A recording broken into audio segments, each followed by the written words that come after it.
কিসের পরীক্ষা, কিসের ফাইনাল পরীক্ষা, কিসের এসএসসি পরীক্ষা? আগে আমি বাঁচলে আমার বাচ্চারা বাঁচবে, আমি কথা বলতে পারলে আমার বাচ্চারা শিক্ষা পাবে। আমি নিজে কথা বলতে পারতেছি না, তাহলে আমাদের বাচ্চাদের পরীক্ষার হলকার দিনকে আমি দিতে হবে, আমাকে আগে বাঁচতে হবে। আমার 1000 টাকা বাংলাদেশের কোন জায়গা আছে? 1000 টাকাতে কোন বস্তির মধ্যে? আমি কি বেসালার? আমি কি বেসালার? আই হ্যাভ ফ্যামিলি, আমার পরিবার আছে, আমার ছেলে সন্তান আছে, আমার পিতামাতা আছে। তাহলে আমাকে 1000 টাকা, এটা হচ্ছে একটা হিপোক্রেসি। এই স্বাধীন দেশে এটা হচ্ছে ভণ্ডামি, আর কোনো কিছু হতে পারে না। একটা প্রহসন প্রকাশ্য একটা বেহায়াপনা আমাদের সাথে করতেছে। 1000 টাকা, এটা কোন ধরনের বাড়ি ভাড়া? 500 টাকা, 700 টাকার নিচে যে প্রাইভেট মেডিকেল থেকে এমবিবিএস কমপ্লিট করছে তারও 700 টাকা, তারও 700 টাকা, আমাদেরকে 500 টাকা। এটা কোন ধরনের হিপোক্রেসি? এটা কোন ধরনের প্রহসন আমাদের সাথে? আর দেখেন, এই এখনো পর্যন্ত উপজেলা ভিত্তিক প্রাইমারি শিক্ষক নিয়োগ হয়, অথচ এনটিএসসির মাধ্যমে উত্তরবঙ্গের লোক দক্ষিণবঙ্গে, দক্ষিণবঙ্গের লোক উত্তরবঙ্গে, পূর্ববঙ্গের লোক চুয়াডাঙ্গা, চুয়াডাঙ্গার লোক নীলফামারী, লক্ষ্মীপুরে এসে, তাহলে তিনি কিভাবে তার ফ্যামিলি নিয়ে এই জব কন্টিনিউ করবে? আর এর ফলশ্রুতিতে আপনারা সবাই অবগত আছেন, প্রত্যেকটা প্রতিষ্ঠানে 5 জন 7 জন 9 জন করে গ্যাপ আছে। আমরা ব্যাকএন্ড পোস্ট দিয়েও শিক্ষক জয়েন করছেন না, পোস্ট অফিসে চাকরি করে তবুও তিনি হাই স্কুলে জয়েন করছেন না, কারণ তিনি টিকে থাকতে পারবেন না।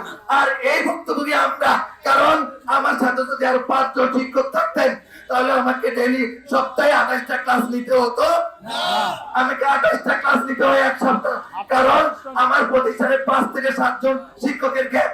এই গ্যাপ গুলো পূরণ করবে কোথেকে? শিক্ষক নিয়োগ। এখন শিক্ষক আসতে হবে, আসতে হলে তার জন্য সুব্যবস্থা করতে হবে। তারপরে বিগত সরকার, বিভিন্ন পতিত সরকার বলি, ফ্যাসিস্ট সরকার বলি, তারা যে কারিকুলাম বাস্তবায়ন করেছে সেটাও শিক্ষকদের বিপক্ষে। কারণ ওনারা বলেছে একজন শিক্ষক 20 জন শিক্ষককে মূল্যায়ন করতে, শিক্ষার্থীকে মূল্যায়ন করতে পারবে, সেই তুলনায় প্রত্যেকটা প্রতিষ্ঠানে 54 থেকে 55 জন শিক্ষকের প্রয়োজন, অথচ এক একটা প্রতিষ্ঠানে মাত্র 15, 12, 13, 10 জন, 9 জন। স্কুলের night guard, sorry to say, স্কুলের নাইট গার্ড ক্লাস নিতে হচ্ছে এখন। এর চেয়ে দুঃখজনক আর কি হতে পারে? কারণ শিক্ষক সর্বদা, এতগুলো বাচ্চাকে আমরা কিভাবে মেনটেন করবো? শিক্ষক আসতেছে না, তাহলে শিক্ষক আসতে হলে শিক্ষা ব্যবস্থায় শিক্ষকদের মান উন্নয়ন করতে হবে। আমরা যদি আমাদের দাবিগুলো যৌক্তিক মনে হয় তাহলে যৌক্তিক ভাবে সমাধান করুন, আর যদি সেগুলো অযৌক্তিক হয়, কোথায় অযৌক্তিক আছে? আমাদেরকে ফেস টু ফেস কথা বলে। ভাই, 34 দিন পর্যন্ত আন্দোলন করার পরেও ফ্যাসিস্ট সরকারের একজন ব্যক্তি শিক্ষকদের সাথে পরামর্শ করে নাই, এবং সেই কারণে বিগত সরকারের পতনের সূত্রপাত সৃষ্টি হয়েছে। আমরা চাই না এই সরকার বৈষম্য দূর করার জন্য বসেছেন। তিনি এখন 90 দিনের পরিবর্তে তিনি এখন 6 মাস 7 মাস অতিক্রম করছেন। লাগলে আরো 7 বছর করুন, আমাদের কোনো আপত্তি নাই। আমরা কোনো রাজনৈতিক সংগঠন না, আমরা চাই আমাদের দাবিগুলো তিনি নিরসন করে দেবেন। উনি একজন বিশ্বমানের শিক্ষক, আমাদের সৌভাগ্য আমরা এমন একজন ব্যক্তিকে পেয়েছি তিনি বিশ্বমানের একজন টিচার।